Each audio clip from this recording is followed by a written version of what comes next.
خب سلام بچه، چطوری؟ اگه شما هم مثل من فقیرید و میخوای با ساکورا هیپ هاپ این چرت و پرتا بازی کنی، کافیه که بیا اینجا کرفلند رو بزنی. بعد اینجا تو قسمت سرچ، اینجا این کدی که من میزنم و شما هم باید وارد کنی. حالا من کدو براتون میذارم. خب کدو که وارد کنید اینجا گزینه استارت رو مثلا میزنی.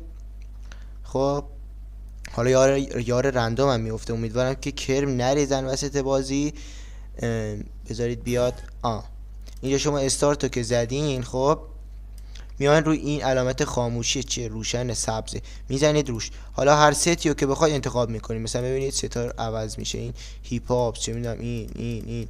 حالا بعد دوباره همون رو ضرب چیشو میزنید، این چه این بیلاخی قرمزشو میزنید، میاد تو گانا هم رو میتونید عوض کنید. مثلا شاتگان آتیشی بردارید. اینا شاید برای من لود نمیکنه. مثلا بزنید یه شاتگان ولش حاجی، خودتون اینا رو امتحان کنید.